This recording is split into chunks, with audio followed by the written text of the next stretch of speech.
Voici, nous disons bienheureux ceux qui ont souffert patiemment. Vous avez entendu parler de la patience de Job et vous avez vu la fin que le Seigneur lui accorda. Nous connaissons tous la vie de Job. C'est un croyant affermi, un croyant engagé. Un bon témoignage pouvait lui être rendu même par le diable lui-même. Et Dieu a autorisé au diable de le frapper de différents fléaux. Et réellement, il était frappé. Mais dans la souffrance, dans les épreuves, il était patient. Il a eu des conseillers à gauche, à droite. Il restait ferme dans la foi. Sa santé, ses biens, tout était perdu. Mais il restait ferme dans la foi. Amen. La Bible dit heureux ceux qui ont souffert patiemment. Nous avons un modèle. Notre modèle, c'est Job. Malgré la souffrance, malgré toutes ces épreuves, Job est resté ferme. Mais voyez la fin que Dieu lui réserva.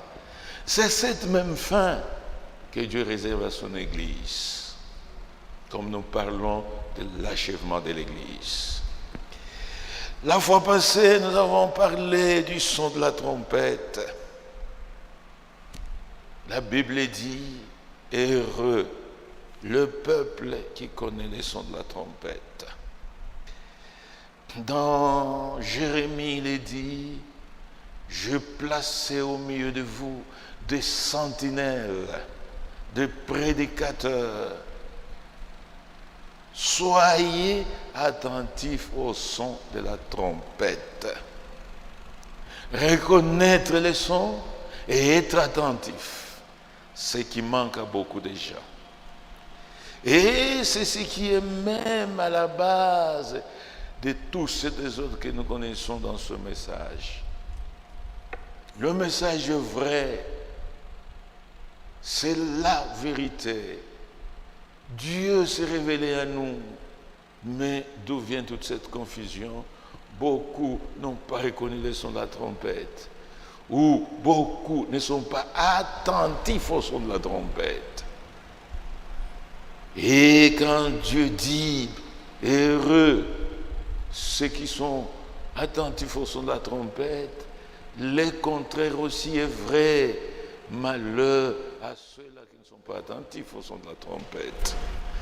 La confusion est totale, mais Dieu a promis, avec ce message du temps de la fin, ce message de restauration, que le peuple de Dieu ne sera jamais dans la confusion. Amen. Aucun élu ne sera dans la confusion. Et ce message de Frère Branham, ce message que notre bien-aimé Franck a dû même sacrifier toute sa vie pour le répandre à travers le monde. Plus de 150 pays qu'il a visités. Et ce message a atteint toutes les extrémités de la terre. Ce message vrai. Et ce message, comme je le disais la fois passée, n'a que deux volets. Deux volets. Ce n'est pas une compilation des citations. Non, non, non et non. Deux volets. Le premier volet, c'est le rassemblement. Et le deuxième volet, c'est la préparation. Comme disent les Saintes Écritures. Dans Psaume 50, verset 5, il est dit, et là, c'est l'Éternel qui parle, il dit, rassemblez-moi mon peuple, rassemblez-moi mes fidèles, avec lesquels j'ai fait alliance par le sacrifice.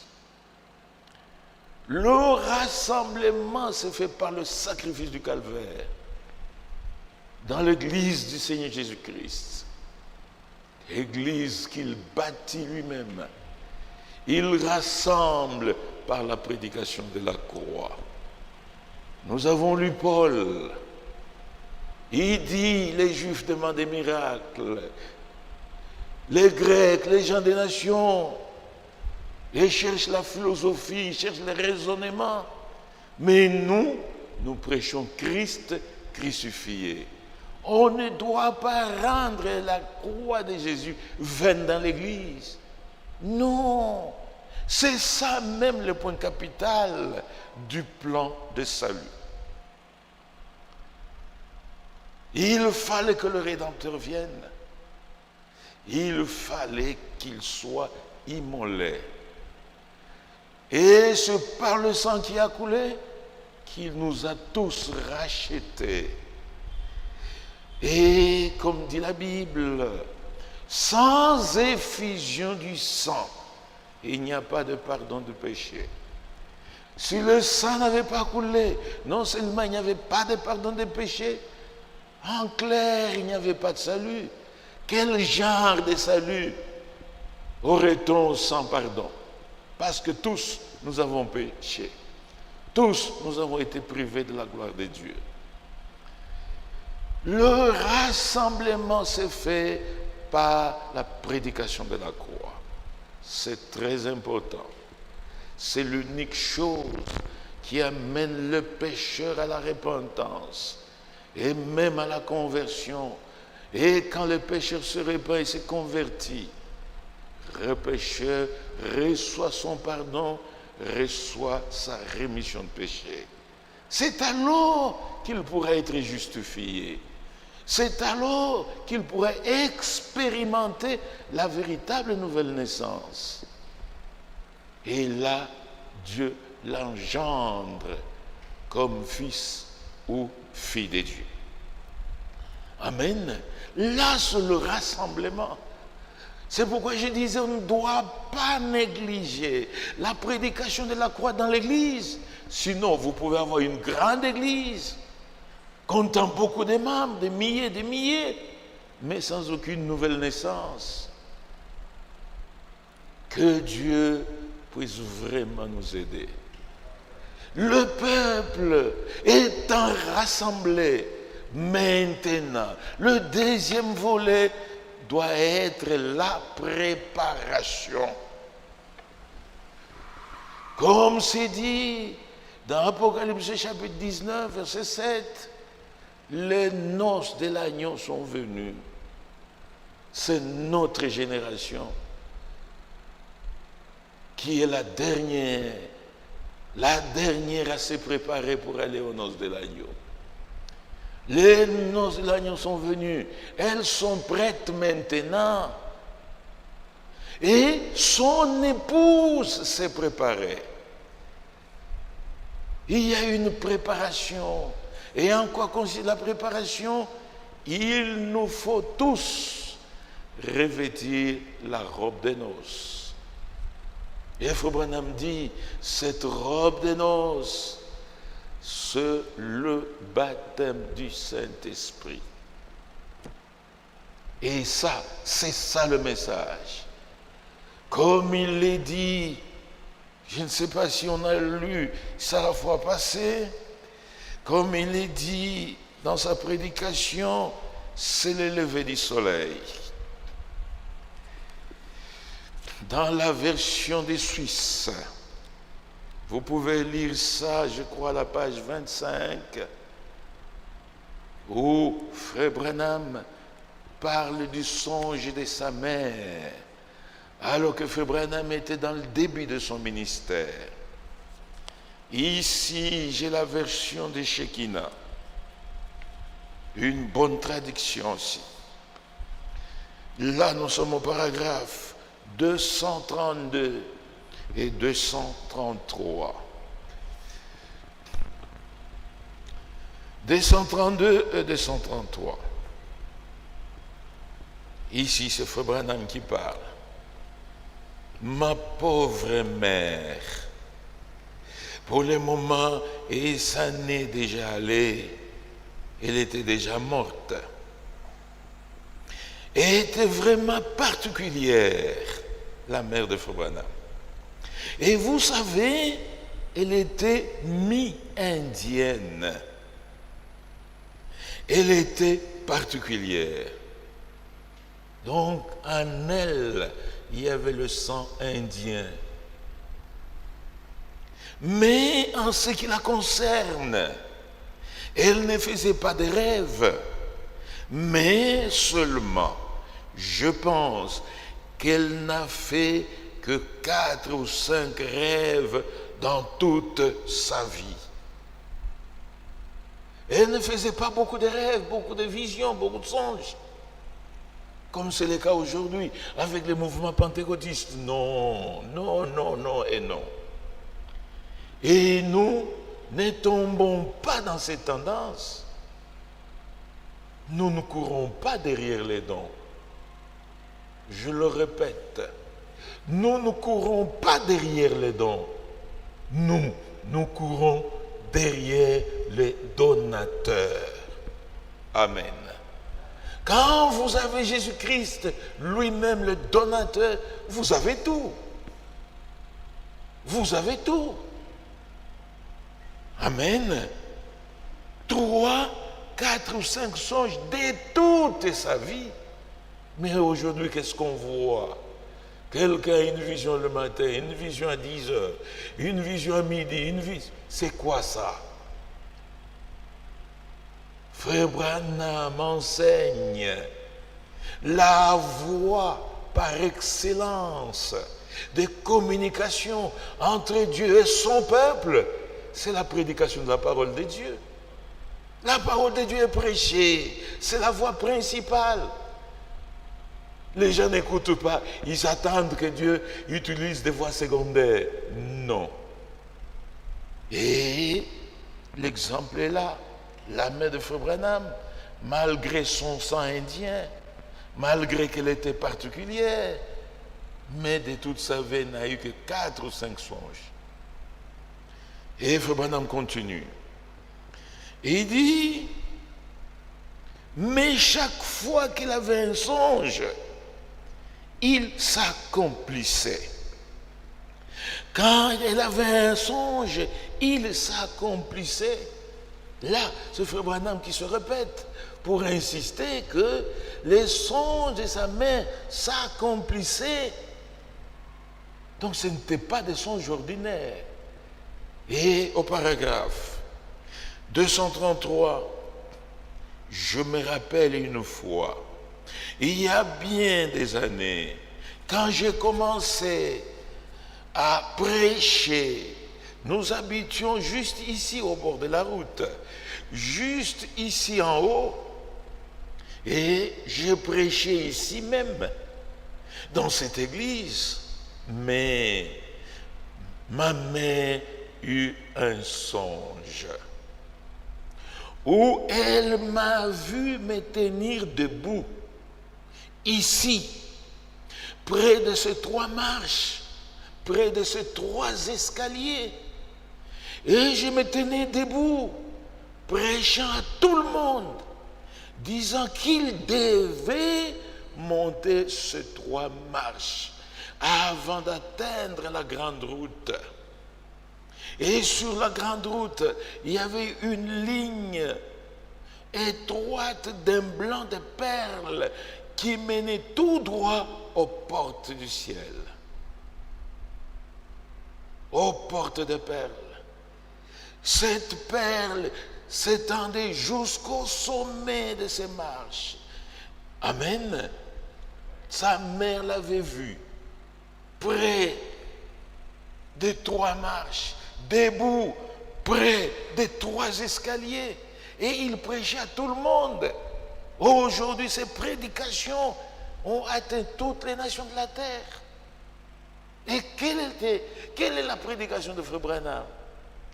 Il dit, vous devez monter les 3 escaliers avant de marcher sur la route sainte, sur la grande route, telle qu'elle est décrite dans Apocalypse, dans Ésaïe, chapitre 35.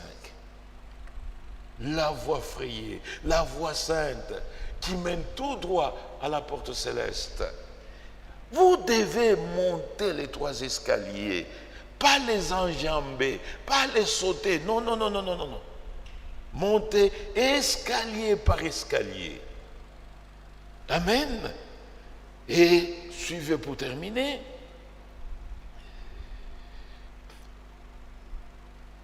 N'est-ce pas? C'est là exactement mon message d'aujourd'hui. Les 3 escaliers.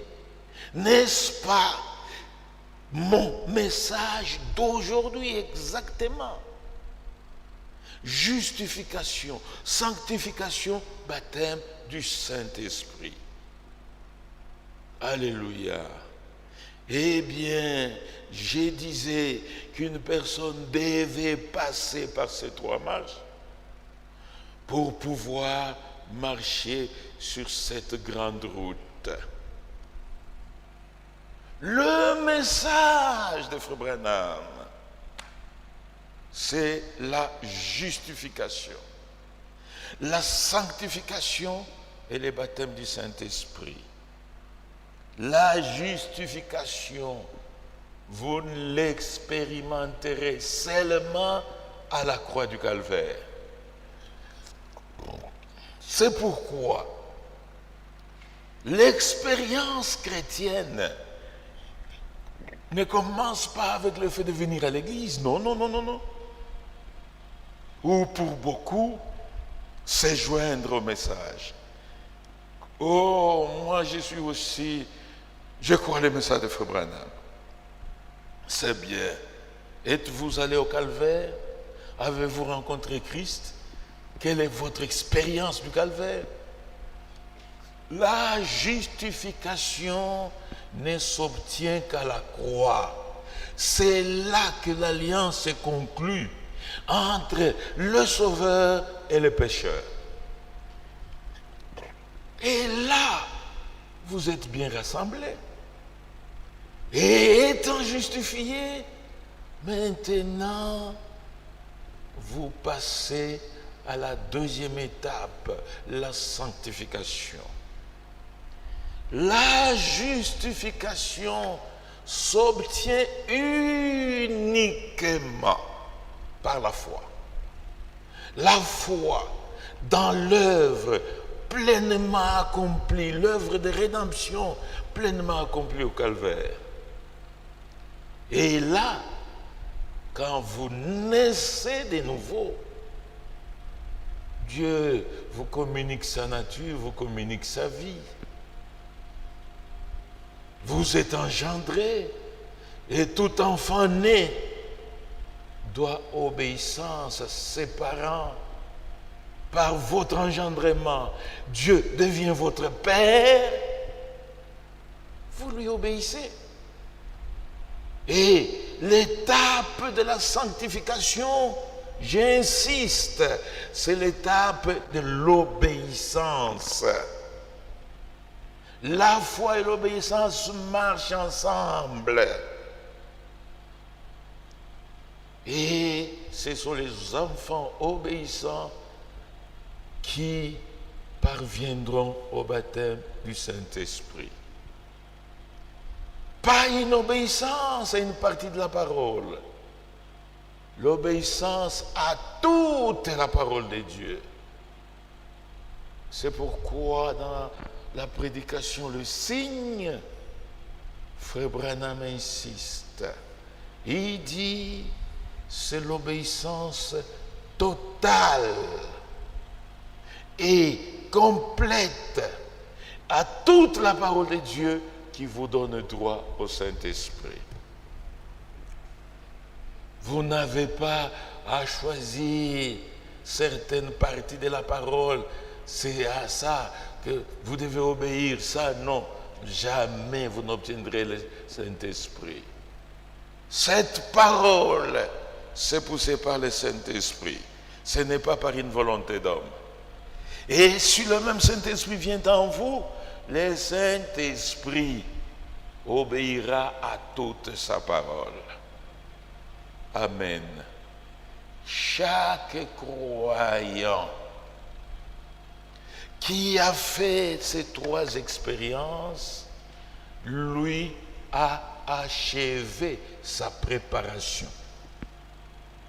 Je me répète, chaque croyant qui a fait ces trois expériences chrétiennes, lui a achevé sa préparation. Il se repose dans le Saint-Esprit. C'est là qu'il attend la seconde venue de Christ. Exactement comme je l'ai dit, du livre de Ruth, qui n'a que 4 chapitres. Et Frère Branham y revient souvent, et il dit, ce livre de Ruth, c'est un livre de rédemption. Chapitre 1er, c'est de la justification. Là où Ruth décide de s'attacher à Naomi. Là où toi aussi, tu as décidé de te détacher du monde et de te détacher à Christ. Mais la deuxième étape, le deuxième chapitre, c'est la sanctification. Là, Ruth vient travailler dans le champ de Boaz. Et au niveau de la sanctification, le croyant travaille. C'est la Bible. Paul écrit aux Philippiens, travaillez à votre salut, comme des enfants obéissants. Lisons ça. Philippiens, chapitre 2.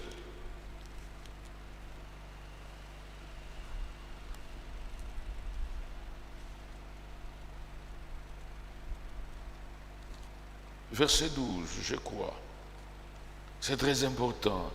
Ainsi, mes bien-aimés, comme vous avez toujours obéi, il n'est pas dit comme vous avez toujours cru. Non, la foi est déjà passée avec la justification. Étant justifié, maintenant il est question de l'obéissance. Et Paul écrit aux Philippiens, ainsi mes bien-aimés, comme vous avez toujours obéi. Nous devons toujours obéir.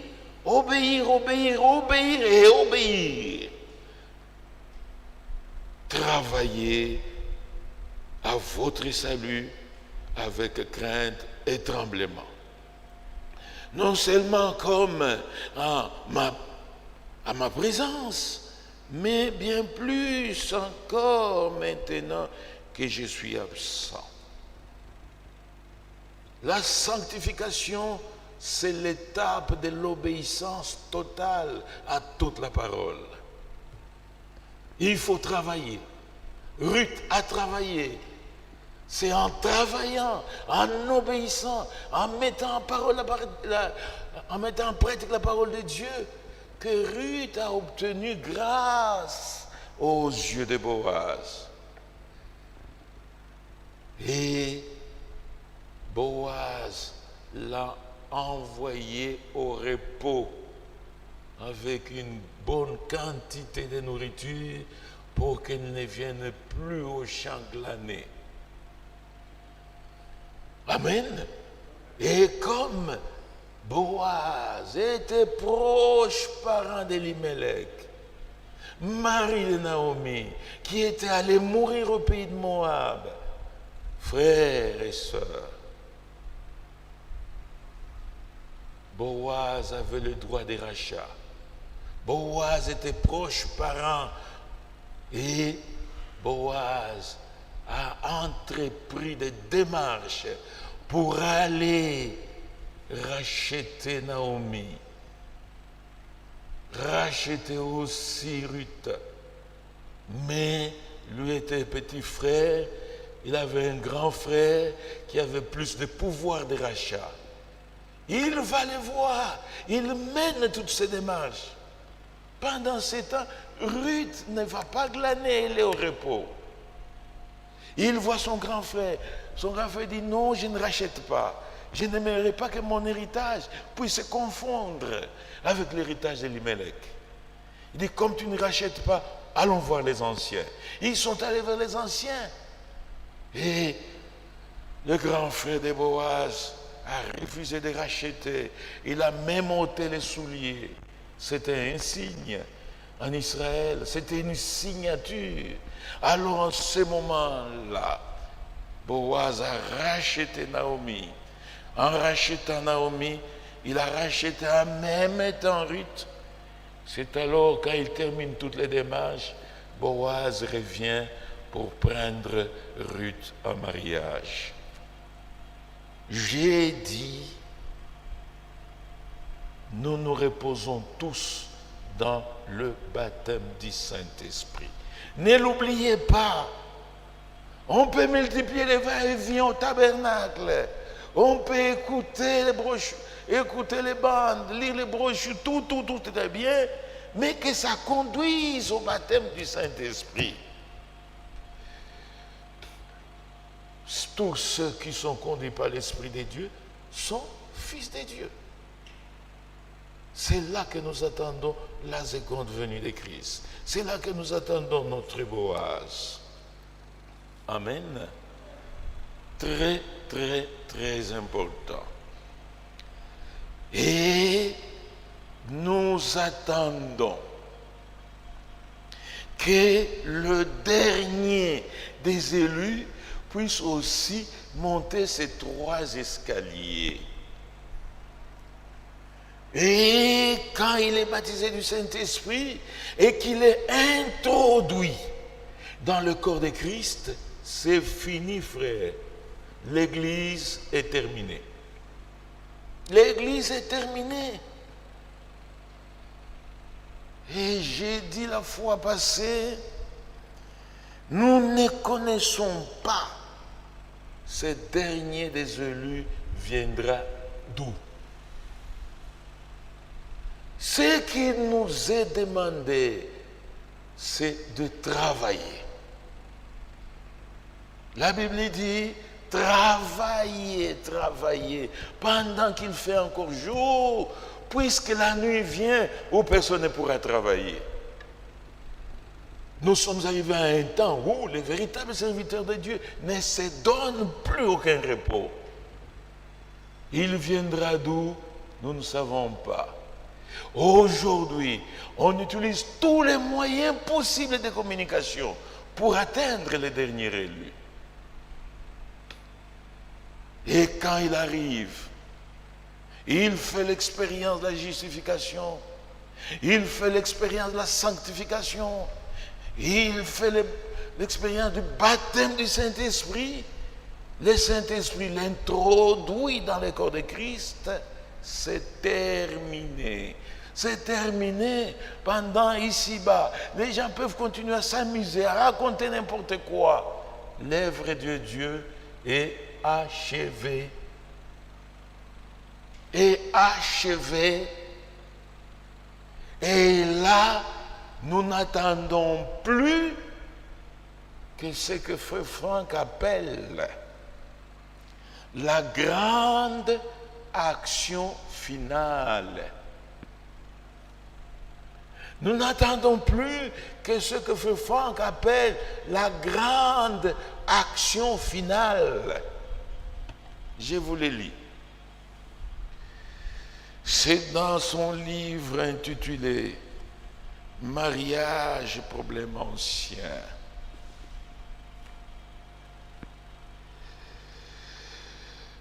Mariage, problème ancien.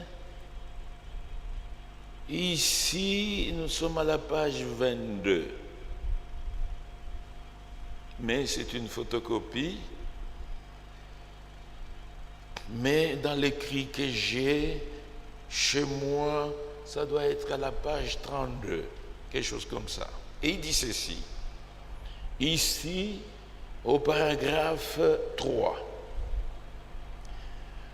Beaucoup de croyants attendent la grande action finale de Dieu avec des signes et des miracles, laquelle arrivera certainement dans peu de temps. Ça, c'est Franck qui écrit. Tous les véritables croyants qui ont achevé leur préparation, ils attendent maintenant la grande action finale de Dieu. Cette grande action avec des prodiges, des miracles, des signes. Ce n'est pas frère Franck qui invente ça, non. C'est la Bible. Et frère Branham l'enseigne. Il dit, l'Église à son achèvement, nous devons recevoir la pluie de l'arrière-saison. Amen. L'achèvement de l'Église. L'Église doit recevoir la pluie de l'arrière-saison.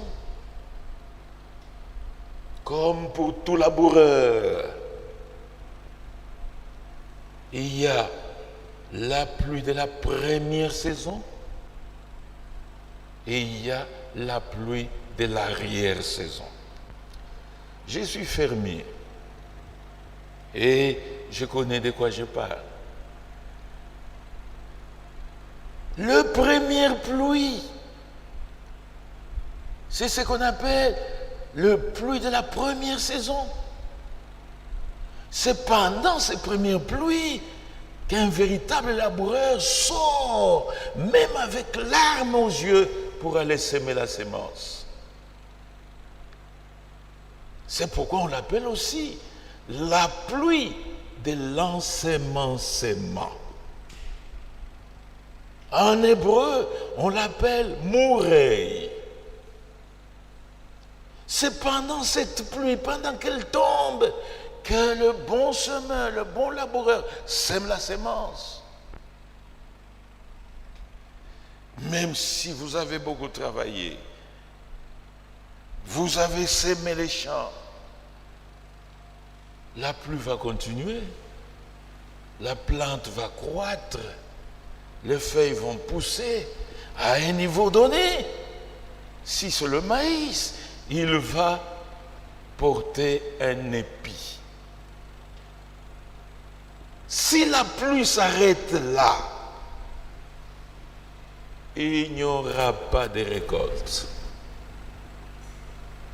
Pour qu'il y ait la récolte, il faut que la semence aussi reçoive la pluie de l'arrière-saison.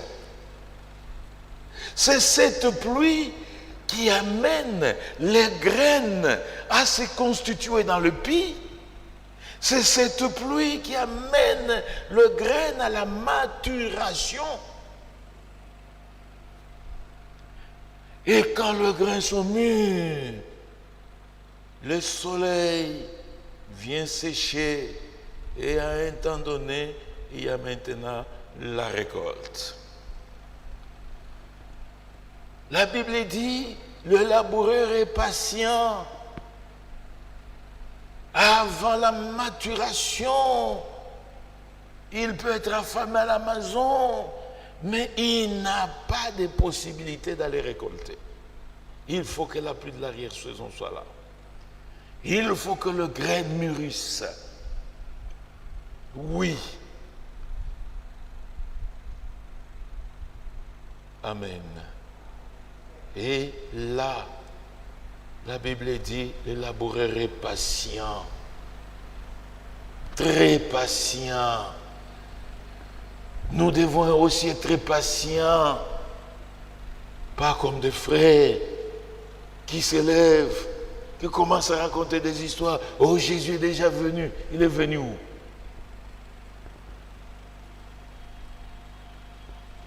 Soyons patients jusqu'à l'avènement du Seigneur. Même si les choses deviennent dures, comme maintenant le monde bouillonne, et même le pape de Rome en parle, il y a des guerres partout, en Afrique, en Asie, aujourd'hui en Europe, le monde bouge. Il y a une tension entre l'Amérique, l'Europe contre la Russie. Et vous sentez même que les jours sont comptés. Il y a une tension aujourd'hui qui s'élève entre la Chine et l'Amérique. Ils se disputent Taïwan, une île dans le Pacifique. Vous prenez la Corée du Nord qui continue à faire ses essais. Et ça menace le Japon. Ça menace la Corée du Sud. Frère, le monde est fini, fini, fini. Je lisais ce matin sur Internet, le pape promet qu'il va aller à Moscou pour s'entretenir un peu avec Poutine. Entre-temps, Poutine réclame ses propriétés en Israël. Poutine accuse Israël qu'il doit y avoir des mercenaires qui sont allés combattre du côté des Ukrainiens. Et pendant qu'il y a tous ces problèmes, au mot du temple, pendant que je parle, il y a toujours des troubles. Il y a toujours des troubles. Et un représentant de la Palestine, je l'ai suivi ce matin, il faisait un discours pour dire tout ce qu'Israël est en train de faire au mont du temple. Ils veulent détruire notre mosquée pour construire leur temple. Frère, tout est devenu très clair dans la prophétie.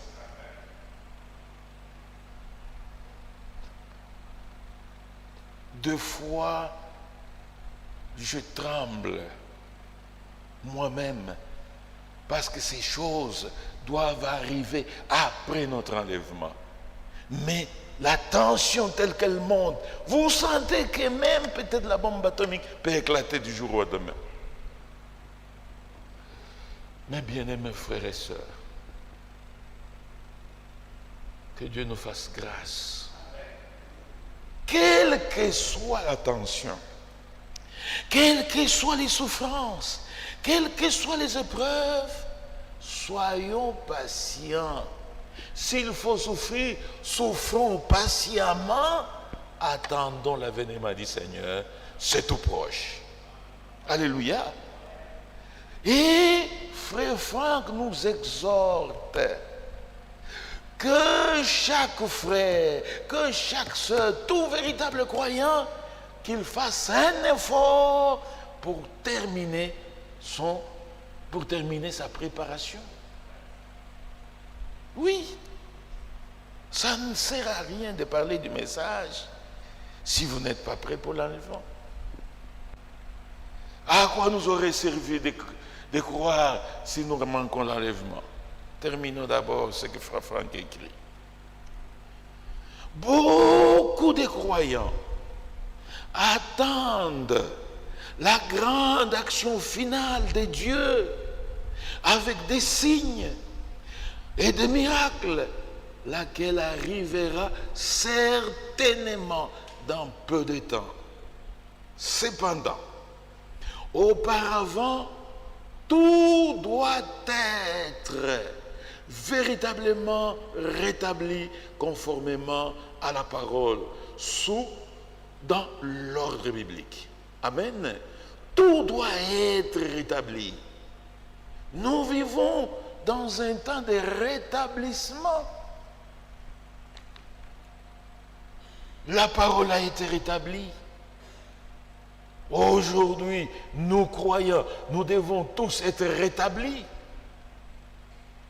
et être pareils aux croyants de l'Église primitive. L'Église elle-même doit être rétablie.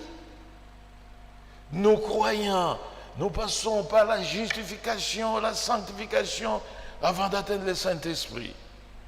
Mais l'Église aussi, elle est passée par la justification avec le message de Luther.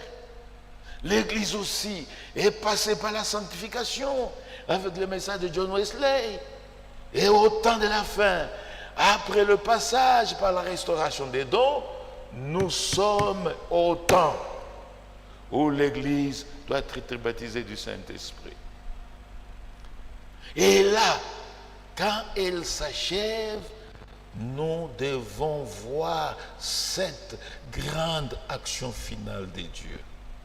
Donc il y aura des grands signes, il y aura des grands prodiges. Oui, Frère Branham en a parlé. C'est pourquoi aujourd'hui, pas demain, aujourd'hui, maintenant, l'Église doit s'exercer à pratiquer Marc 16. Où que vous soyez, exercez-vous à pratiquer Marc 16. Voici les signes qui accompagneront ceux qui auront cru. Ils imposeront les mains aux malades et les malades seront guéris. Alléluia. Il n'est pas dit, voici les signes qui accompagneront les prédicateurs, les pasteurs, les anciens. Non. Si vous êtes croyant, expérimentez ces signes maintenant. Frère Branham a déclaré, l'Église qui ne pratique pas Marc 16, cette Église n'entrera pas dans Marc 11. C'est ça la grande action finale. Marc 11. Jésus s'est rendu à Jérusalem avec ses disciples. Ce n'était même pas la période, ce n'était même pas la saison des figues. Il avait faim. Il voit un figuier là. Il y va pour voir s'il cueillerait un fruit et manger. Il arrive au figuier, il n'y avait aucun fruit. Debout là, il dit, figuier, jamais personne ne mangera de ton fruit. Et tous les disciples l'avaient entendu. Ils sont allés à Jérusalem. Jésus a accompli sa mission. Sur le chemin de retour, tous les disciples cherchaient à voir le figuier là, le figuier. Mais quand ils y arrivent, c'est Pierre qui lui dit, Seigneur, le figuier que tu as maudit, il l'a séché complètement jusqu'aux racines. Jésus répond, il dit, ayez foi en Dieu. Amen. Ayez foi en Dieu. Si vous dites à cette montagne, toi montagne, quitte là, va te jeter dans la mer. La montagne se déracine, va se jeter dans la mer. Jésus ne dit pas si vous priez, si vous dites la parole, quand elle est prononcée, c'est fini. Et c'est ça la dernière grande action finale que nous attendons pour tous ceux qui ont achevé leur préparation, tous ceux qui sont déjà revêtus de la robe de noces. Oui, mes frères, oui, mes sœurs, le temps est très spécial. J'ai dit la fois passée, que même Jésus aussi, en tant qu'élu, il était né de la parole et de l'esprit. Et tous les élus aussi doivent naître de la parole et de l'esprit. C'est l'étape de la justification. Et Jésus n'était pas né adulte, il était né bébé et devait passer par la croissance. Nous aussi, quand nous naissons de nouveau, nous ne naissons pas adultes. Nous naissons des bébés en Christ. Comme dit la Bible, des nouveau-nés. Et même la nourriture des nouveau-nés, c'est le lait spirituel. Amen. Désirez le lait spirituel comme des nouveau-nés. Et étant nouveau-né, vous venez de faire l'expérience de la justification, vous passez par la croissance. Et la croissance, c'est ça l'étape de la sanctification. Comme nous venons de lire dans les livres de Jacques. Affermissez vos cœurs. C'est l'étape où le croyant justifié est en train de s'affermir, est en train de grandir. Et Jésus n'a reçu la plénitude de l'Esprit que le jour où il est allé se faire baptiser dans le Jourdain par le prophète Jean-Baptiste. Alléluia. Là, le ciel s'était ouvert. Jéhovah a quitté son Saint-Temple sous la forme d'une colombe. Il est venu, il s'est posé sur lui. C'est ce que les autres pouvaient voir. Mais l'Esprit est entré pleinement en lui. Alléluia. Et je vous ai dit même que c'est ces jours-là que Jésus est devenu Jésus-Christ. Amen. Parce que Christ signifie oint. C'est ces jours-là qu'il était oint, pleinement oint, dans la plénitude de l'Esprit. Alléluia. Et il pouvait maintenant commencer son ministère. Bien-aimés, frères et sœurs, que Dieu nous fasse grâce. Et le croyant aussi, après la sanctification, la troisième étape, c'est le Saint-Esprit. Le Saint-Esprit, ce n'est pas la sensation. Oh, j'ai senti comme quelque chose qui circulait dans mon corps. Laissez ça. Beaucoup confondent l'onction du Saint-Esprit et le scellement du Saint-Esprit. Le sceau du Saint-Esprit, Christ vient habiter en vous. Et quand il vient en vous, frère, votre vie doit être pareille à sa vie. Comme Paul le dit, ce n'est plus moi qui vis. Donc la vie de Paul était terminée. C'est Christ qui vit en moi. Depuis lors, c'est Christ qui commence à vivre en vous.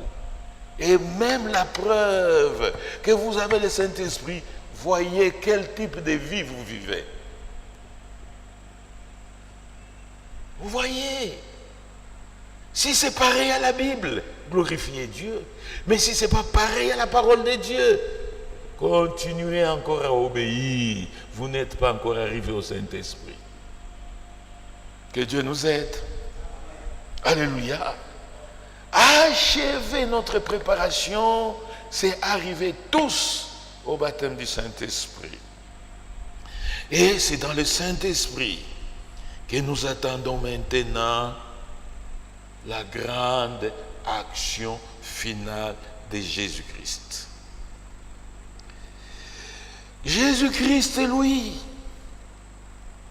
le Père l'a amené à la montagne de transfiguration. Et là, il y avait 3 témoins terrestres, Pierre, Jean et Jacques. Il y avait aussi 2 témoins célestes, Élie et Moïse. Pendant que Jésus s'était transfiguré et que sa robe blanche brillait d'une grande blancheur, Christ et Moïse et Élie, ils étaient dans la gloire, s'entretenant avec Jésus. Pierre, voyant ça, c'était un homme de foi, mais souvent très excité. Il a crié, « Oh Seigneur, permets que je dresse 3 tentes ici. Une pour toi, une pour Moïse, une pour Élie. Nous allons camper dehors, il n'y a pas de problème. Mais que nous puissions rester ici. Qu'on ne retourne plus à la maison. » Frère, si cette montagne, une simple montagne, couverte seulement par la gloire de Dieu, pouvait faire oublier même à Pierre son mariage, sa progéniture, combien plus forte raison quand nous serons dans sa présence, dans sa gloire éternelle. Alléluia.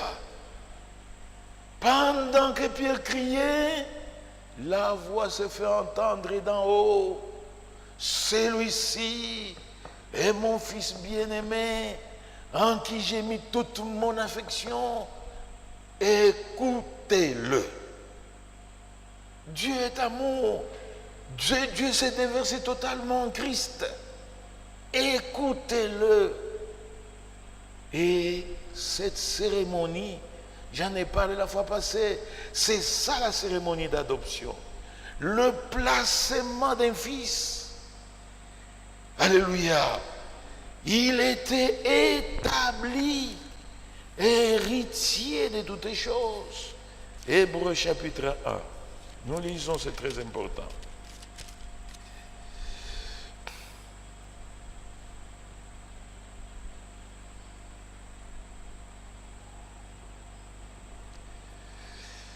Verset 1. Hébreux 1, verset 1. Hébreux. Après avoir autrefois, et à plusieurs reprises et de plusieurs manières, parlé à nos pères par les prophètes, Dieu, dans ces derniers temps, nous a parlé par le Fils, qu'il a établi héritier de toutes choses, par lequel il a aussi créé le monde, qui, étant le reflet de sa gloire et l'empreinte de sa personne. Alléluia.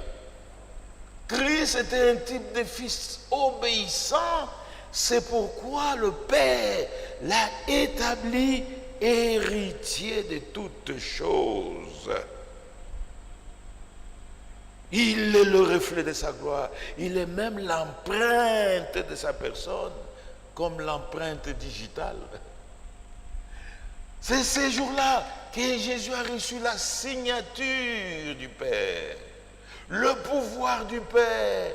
Il va même le dire, tout pouvoir, tout m'a été donné dans le ciel et sur la terre.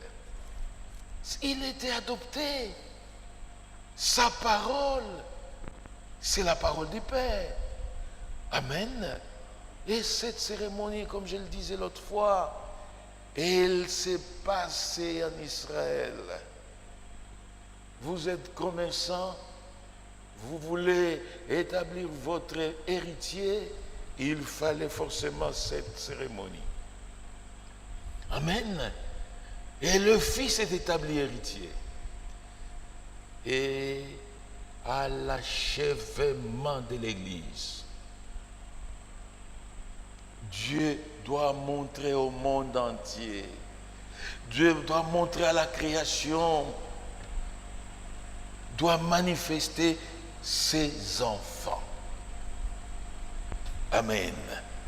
Doit manifester ses enfants. Romains chapitre 8. Romains 8.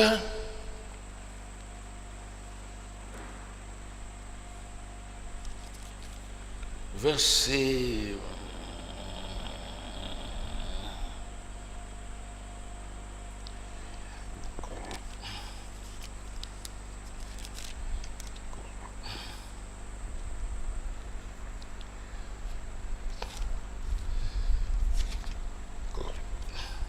Romains 8.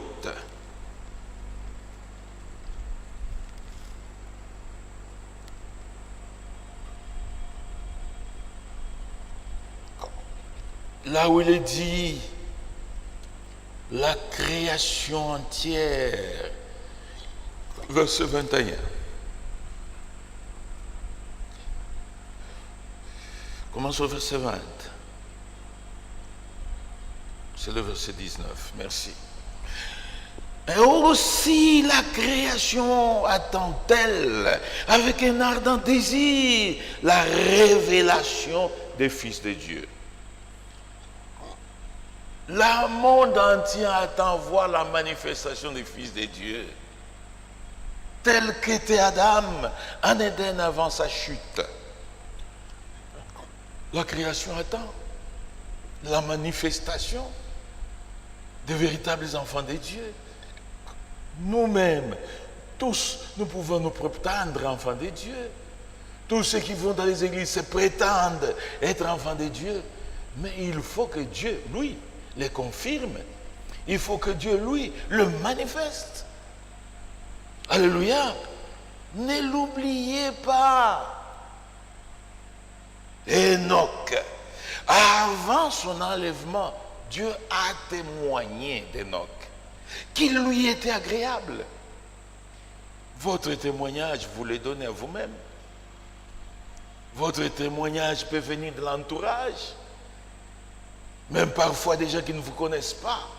Mais Dieu, qui connaît même nos pensées, il doit donner son témoignage.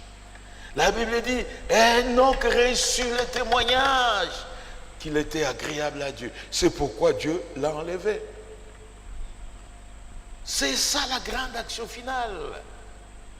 C'est que Frère Branham a appelé aussi le troisième poule. Frères bien-aimés, si vous dites à cette montagne, quittez-la, allez là, sans douter, cela arrivera. Ça sera donné à ceux qui sont déjà revêtus de la robe de noces, ceux qui sont baptisés déjà du Saint-Esprit. C'est pourquoi ne négligez pas ou ne soyez pas distraits. Ce message nous a été envoyé dans un seul but, nous amener tous au baptême du Saint-Esprit. Alléluia. Quand vous oubliez l'objectif, vous vous embrouillez. Vous vous engagez dans des querelles inutiles. Que chacun s'occupe maintenant de sa préparation personnelle. Oui, mes bien-aimés, c'est ta grande action finale. Frère Branham dit ceci, nous avons lu, j'aimerais qu'on relise encore. Je crois que c'est par là que nous sommes arrêtés la fois passée. Dans Écoutez-le, prêché le 13 mars 1960. Dans cette prédication, Frère Branham parle de l'adoption de l'Église. Et il dit ceci, nous sommes, pour gagner du temps, paragraphe 35, on va jusqu'au paragraphe 37. Si donc cette Église obéissait, et là, Frère Branham insiste encore sur l'obéissance. Oh, comme le tuteur aimait revenir devant le père et dire, oh, il est vraiment merveilleux. Eh bien, l'œuvre est accomplie bien exactement comme tu le faisais. Saisissez-vous ce que je veux dire. Ton fils là-bas, Père, exécute le travail. Ton fils là-bas, Père, Amen. Tes instructions sont bien suivies à la lettre. Comme tu le disais, c'est le genre d'église. C'est ce genre-là. Amen. Les tuteurs de l'église, c'est le Saint-Esprit. Tout ce que nous faisons, il va faire rapport au Père. Si le rapport est positif, le Père sera content. Très content. Paragraphe 36. Alors le Père dit, certainement je suis fier de ses fils. Amen. Dieu sera fier parce que le rapport est positif. Et au milieu là-bas, il continue. Et il procédait à ce qu'on appelle l'adoption d'un fils, ou le placement d'un fils dans sa position, le placement d'un héritier. Il organisait une cérémonie, et alors le père déclarait, mon fils que voici, je l'adopte, ou je le place dans sa position. Si à l'époque, il y avait des carnets de chèques, le nom de ces fils-là sur le chèque était tout aussi valable que celui du père, car il avait été placé, il avait été adopté. Amen. Eh bien, vous voyez, Jésus s'est avéré devant Dieu le genre correct des fils. Et le Père l'a amené au sommet de la montagne. Il a fait venir des témoins là-bas, des témoins célestes et des témoins terrestres. Il l'a revêtu de l'immortalité. Et quand ils ont levé les yeux, ils ont dit, ses habits brillaient comme le soleil. Quelque chose de surnaturel était arrivé. Ses vêtements brillaient comme le soleil au zénith, aussi blanc que possible. Dieu l'a revêtu de cette robe de l'immortalité, montrant qu'il l'avait accepté. C'est ce que Dieu fera pour ses fils, ici sur terre, un jour. Alléluia. La grande action finale. C'est ce que Dieu fera un jour pour ses fils ici sur terre. Il vous appellera à l'écart, Église. Si seulement vous lui obéissez et que vous vous accrochez à la parole et que vous la croyez, il placera dans l'Église avant la venue de Jésus-Christ. Il placera dans l'Église toutes les puissances que Christ avait en lui seront dans l'Église. Tout ce que Dieu était, il l'a déversé en Jésus. Et tout ce que Jésus était, il le déverse dans l'Église. Dieu veut que son œuvre soit accomplie. Il a envoyé cela dans son Fils. Le Fils, voulant que l'œuvre soit accomplie, a envoyé cela dans l'Église. En ces jours-là, vous connaîtrez que je suis en mon Père, et que le Père est en moi, et que moi je suis en vous, et que vous êtes en moi. En ces jours-là, en effet, la même puissance de Dieu qui était dans Jéhovah Dieu, reposait en Jésus-Christ. La même puissance qui reposait en Jésus-Christ repose dans les fils placés dans le corps de Christ. Amen. Le placement d'un fils, on l'amène à un certain endroit. On tient une cérémonie devant les anges. On le place dans sa position, c'est qu'il est dans le corps de Christ. Alors, cette personne a l'autorité. Permettez-moi de dire ceci. Même si vous me prenez pour un fanatique, à partir de ce soir, cette même chose dont je parle s'accomplira. Il y aura une grande puissance qui entrera dans l'Église. Elle est entre maintenant. Le Saint-Esprit va tellement oindre les gens qu'ils prononceront la parole. Et elle s'écriera là même. Nous n'avons pas vu la puissance comme celle qui entre dans l'Église maintenant. Je sais que c'est un fait. Dites à cette montagne, ôte-toi de là, ne doutez point en votre cœur, mais croyez que ce que vous avez dit arrive, vous le verrez s'accomplir.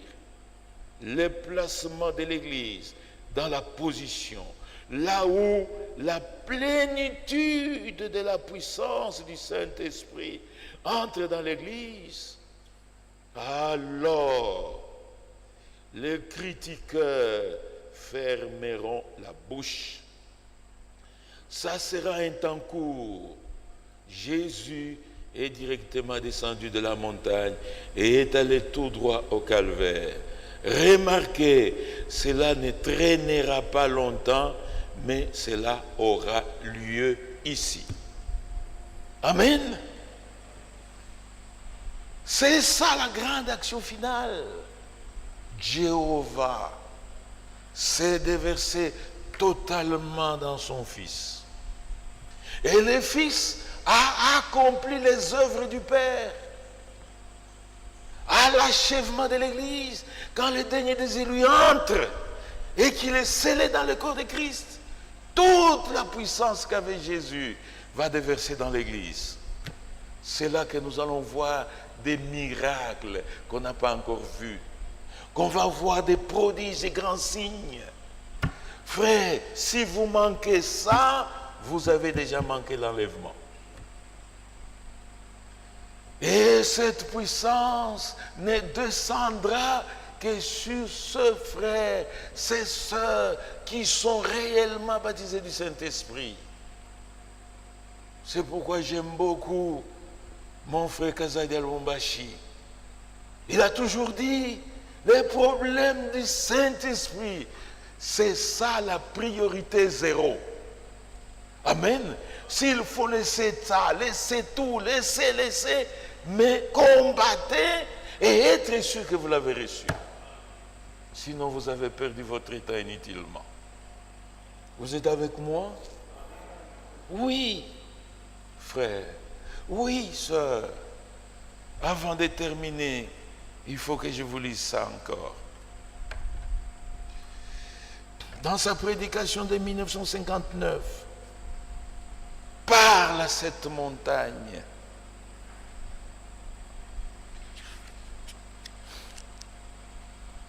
Frère Branham nous dit ceci.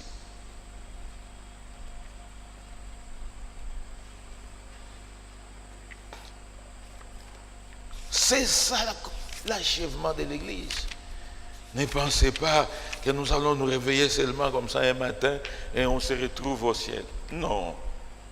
Dieu a un programme, Dieu a un plan. Ici, au paragraphe 153, c'est la version de Shekinah. Dieu savait ce qu'elle demanderait. Ces deux garçons furent sauvés glorieusement à la minute même où cela a été prononcé. Si elle avait demandé 10 000 $, il lui aurait été donné. Si elle avait demandé la guérison de sa sœur, elle lui aurait été donnée. Quoi que ce soit qu'elle aurait demandé, cela lui aurait été donné. J'arrête là. Amen. Ça, c'est une expérience de cette puissance que Frère Branham avait vécue. C'est une promesse à l'ensemble de l'Église. Mais Frère Branham lui-même n'y comprenait rien. Et Dieu l'a enseigné par des expériences. Une première fois, il allait à la pêche avec des frères. Une voix lui dit, aujourd'hui, il y aura la résurrection d'un petit poisson. Il a dit aux frères, la voix me dit, aujourd'hui, il y aura la résurrection d'un petit poisson. Ils sont allés à la pêche.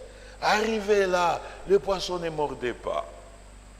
Vous savez, quand vous pêchez et que le poisson ne morde pas, la pêche devient ennuyeuse. À un certain moment, à l'hameçon de Frère Branham, le poisson avait mordu. Il tire avec force sa ligne. Et c'est un petit poisson. L'hameçon est entré même par le ventre. Et comme il avait tiré très fortement, même les entrailles étaient dehors. Il retire le petit poisson. Il ne pouvait pas l'amener quand même à la maison. Il l'a jeté à l'eau. Le poisson était mort et devenu tout blanc très vite. Et commençait à flotter au-dessus des vagues. Et la pêche avait continué. Tout le monde n'y pensait même pas. Frère Branham sent une forte onction descendre sur lui. La voix lui dit, parle. Tu parlais quoi? Parle. N'est-ce pas, je t'ai dit qu'il y aura la résurrection des petits poissons. Alléluia. Là, Frère Branham s'adresse aux petits poissons qui avaient les entrailles dehors, devenus tout blancs. Petit poisson, reviens à la vie. Frère, les entrailles sont entrées, les ventres s'étaient refermés, le poisson qui était couché s'est mis dans la position verticale, ce poisson commençait à nager, comme pour donner témoignage à tous, le poisson a nagé vers tous les frères qui étaient là en train de pêcher, et le poisson est allé. Frère Branham n'y avait plus rien compris. Une deuxième fois, c'était à la chasse. Amen. Il chasse, il aimait beaucoup les écureuils. Ce jour-là, il n'avait rien attrapé. Et le soleil s'est couché, il fallait qu'il rentre. Il regrettait. Oh Dieu, aujourd'hui, je n'ai rien attrapé, qu'est-ce que je vais amener à Meda? La voix lui dit, parle. Une deuxième fois. Parle. Mais tu es en train de demander l'écureuil. Alors, il s'arrête. Il sent la même onction. Il dit, qui est un écureuil là? À peine il termine, il y avait un écureuil. Il prend son fusil, c'est un bon tireur. Il tire et il ramasse l'écureuil. L'écureuil est en train de saigner. Il veut partir. La voix lui dit, parle. N'est-ce pas, tu as dit 3. Il tire. Un deuxième. Il tire. Un troisième. Il a amené ça à la maison. Mais il a préparé comme toujours. Cette expérience s'est répétée même 2 fois. Alléluia, je n'ai pas le temps d'entrer dans le détail. Il y a eu ce 3e cas. Il revenait de la chasse avec les frères. Et ils sont passés ces 7 sœurs, Hattie Wright, qui était veuve, avec sa grande sœur à la maison, infirme, dans une chaise roulante. Il avait ses 2 fils. Et Frère Branham arrive là, avec les frères, pour la saluer. La sœur le reçoit. Un temps donné, la sœur entre dans la chambre. Elle sort avec un peu d'argent. Elle donne à Frère Branham. Il dit, ça c'est pourquoi? Il dit, non, c'est ma contribution aussi pour la construction. Il dit, non, sœur, tu es veuve. Tu n'as pas de mari, tu n'as pas de travail. Et tu as toute cette charge dans la maison. Il dit, non, non, Frère Branham, prenez. Frère Branham ne voulait pas.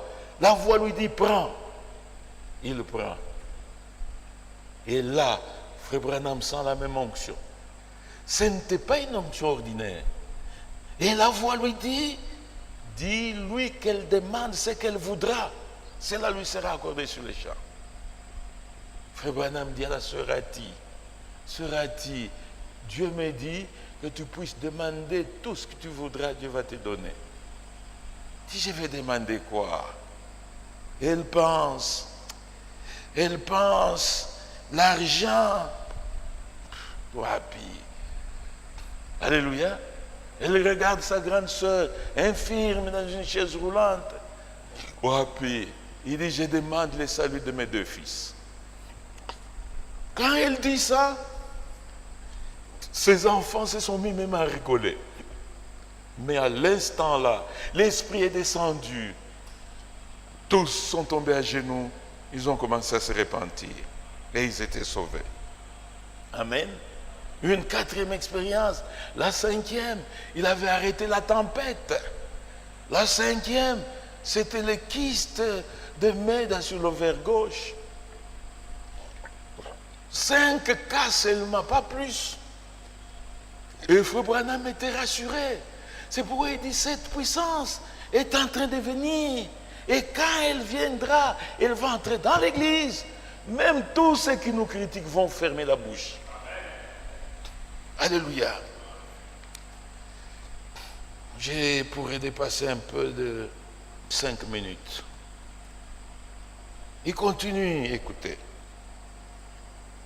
Je crois que l'église du Dieu vivant est maintenant en train d'arriver dans une sphère qui va secouer le monde entier.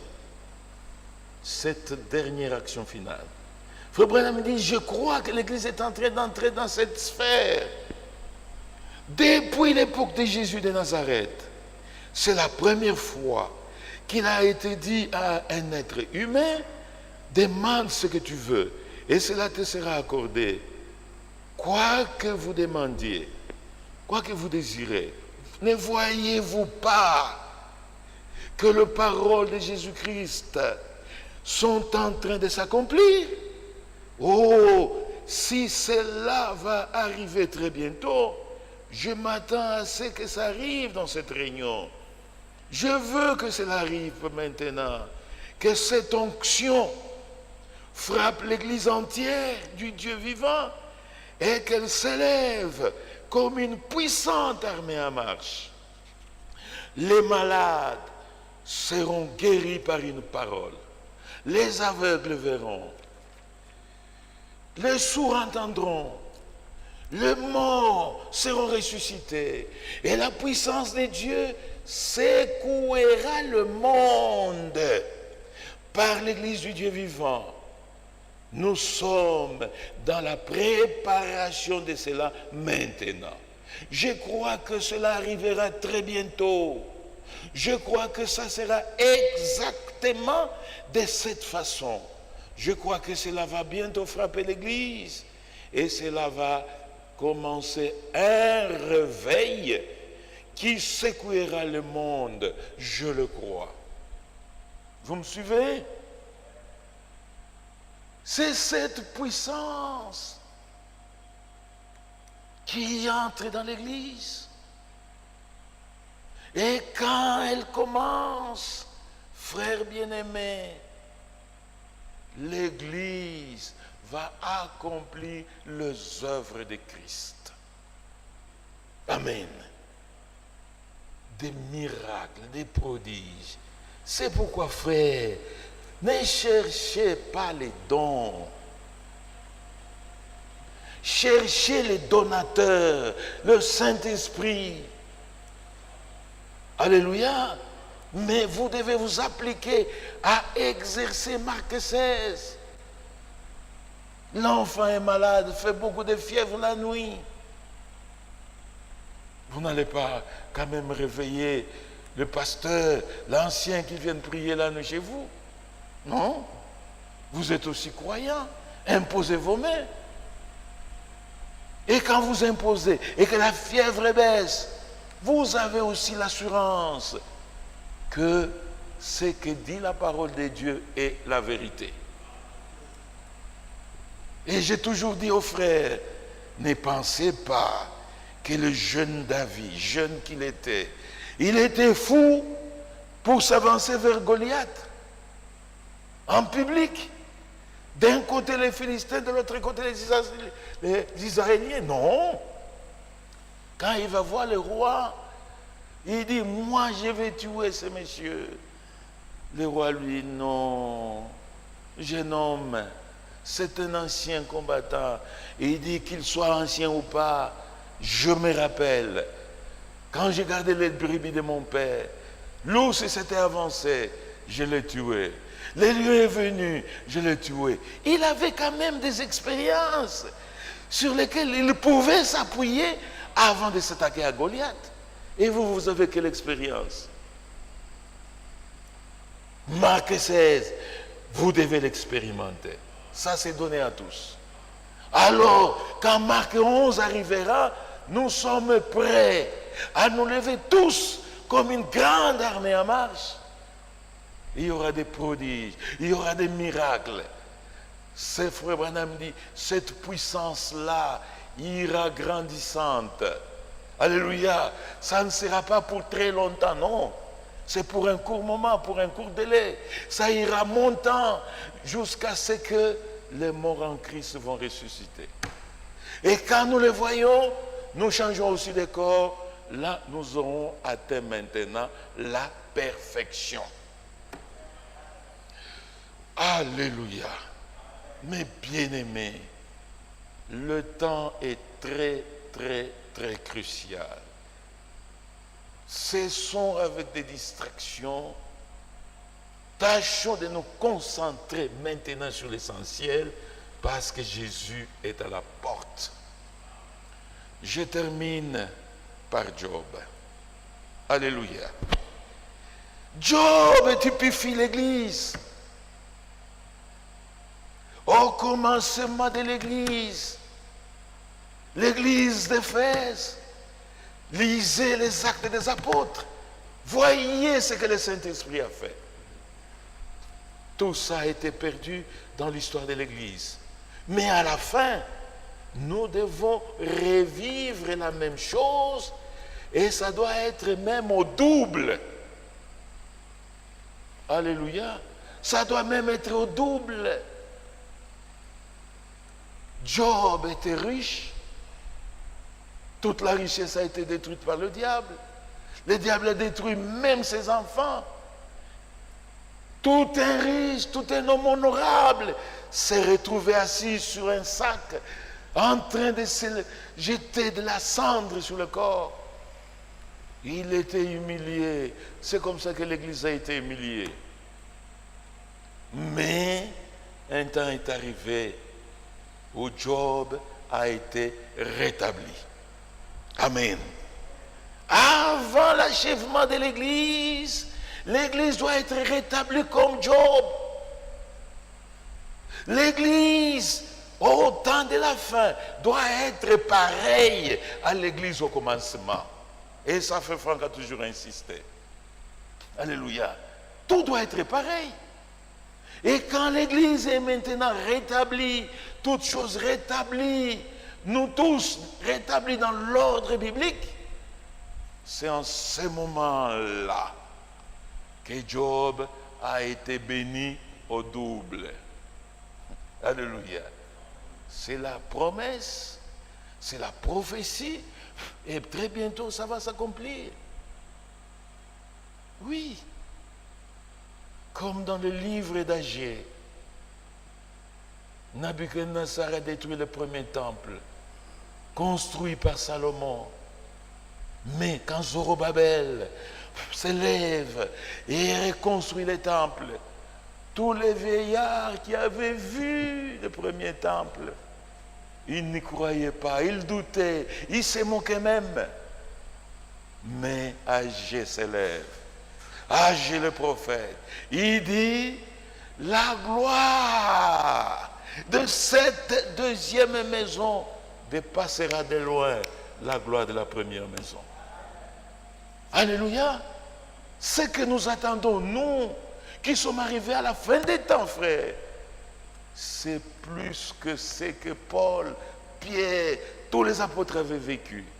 Et c'est comme ça que l'Église va s'achever. Et nous partons dans l'enlèvement. Amen. Un seul signe que nous devons tous observer, c'est la bête. C'est la bête. Amen. Terminons par là. Il faut aujourd'hui qu'on termine. La bête. Dans un message de Frère Branham, tournez le regard vers Jésus. Il y aura une pression. Et elle commence déjà. On va fermer nos églises. Ne vous en doutez pas. Amen. On va fermer. Et quand on ferme, chacun reste chez lui. Qui pourra encore voyager? Dans cette prédication, paragraphe 36, vous pouvez commencer la lecture même au paragraphe 35. Et dorénavant, des personnes comme nous seront séparées de tout cela. C'est exact. Car nous ne pourrons pas faire cela. Nous ne pouvons pas entrer dans le Conseil mondial des églises. Non, non, non et non. Tout se resserre de plus en plus. Lorsque ce temps viendra et que la pression arrivera à un point tel que vous serez mis dehors, alors veillez. Observez alors le troisième poule. Il n'aura qu'une signification aussi bien pour ceux qui sont totalement perdus que pour l'épouse et pour l'Église. Amen. Il y a le Conseil mondial des églises. Frère, le monde s'organise. Bientôt, on va fermer nos églises. Et quand nous serons séparés de tout, nos portes fermées, chacun restait celui qui n'avait pas mis à profit ce temps où la parole se prêche en toute liberté pour faire ses réserves, pour faire ses expériences, ça sera fini. En ce moment-là, nous observons maintenant le troisième pôle. On ne prie plus. On nous a déjà chassés. Les bâtiments ici, ça va être un dépôt. Je ne sais pas d'acajou ou de quoi. Alléluia. En ce moment-là, nous observons le troisième pôle. Et cette puissance arrive. C'est fini, même nos maisons n'ont plus d'importance. Nous quittons comme une grande armée en marche pour aller faire les miracles, les prodiges. Alléluia. Et Dieu est en train de manifester ses enfants. Dieu est en train de les confirmer. Et la trompette sonne. Nous montons à la rencontre du Seigneur dans les airs. Alléluia. Là, nous allons aux noces. Nous allons au mariage avec notre Boaz. Que Dieu vous bénisse. Je prie. Miséricordieux Père Céleste, nous te disons infiniment merci pour cette réunion de ce soir. Ces choses que tu as cachées aux sages et aux intelligents de ces siècles, aux sages et aux intelligents de ce monde, mais tu les as révélées à nous parce que nous sommes tes enfants. Oh Dieu, tu as révélé ton plan, ta pensée, tout ce que tu voudrais accomplir. Notre prière, aide-nous à être des enfants obéissants à toute ta parole, afin que nous soyons réellement scellés dans ton corps Aidez-nous à vous attendre au repos dans le véritable baptême du Saint-Esprit, comme Ruth, jusqu'à ce que l'œuvre s'achève et que tu viennes nous chercher. Bénis mes frères qui m'ont suivi en ligne. Bénis leur patience. Bénis mon frère Gérard Konda. Bénis tous tes enfants, ton épouse à travers le monde qui attend cette grande action finale. Raison pour laquelle aide-nous, chacun en particulier, de faire des bonnes expériences, des expériences chrétiennes, de terminer notre préparation par le scellement dans les corps de Christ. Qu'il en soit ainsi, Seigneur, pour notre joie et pour ta gloire, dans le nom de Jésus-Christ. Amen. Et Dieu vous bénisse.